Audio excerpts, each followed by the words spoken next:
কারা যেন মেয়েদেরকে বলছিল যে তোমাদের পড়াশোনা করে কি হবে, শেষমেশ তো বিয়ে করতে হবে, সংসার করতে হবে, কড়াইয়ে খুন্তি চালাতে হবে।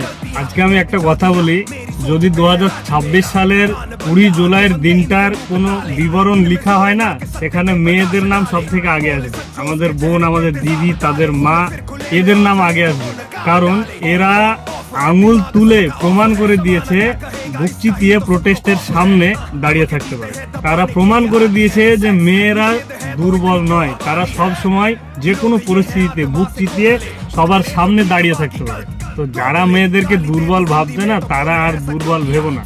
আঙুল তুলে প্রমাণ করে দিয়েছে যে মহিলারা, মেয়েরা কতটা শক্তিশালী। এখন হচ্ছে জেনারেশন জি, অত সহজে কেউ হার মানবে না।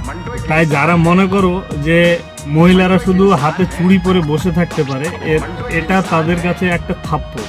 মেয়েরা শুধু হাতে চুড়ি পরে থাকে না, এরা সমাজকে আঙুল তুলে কথা বলার সাহস রাখে। তো আমাদের যতগুলো বোন আছে, আমাদের দিদি আছে এবং তাদের মা আছে, যন্তর মন্তরে গিয়ে প্রোটেস্ট করেছে, তাদের জন্য আমি তো বহুত গর্বিত। তাদের জন্য আমার ভালোবাসা অনেক বেড়ে গেছে। আমি এতটুকুই বলতে চাই যে আমাদের এই জেনজি মেয়েরাও কিন্তু পিছিয়ে নেই। এরা আঙুল তুলে প্রমাণ করে দিয়েছে যে মেয়েরা কি জিনিস।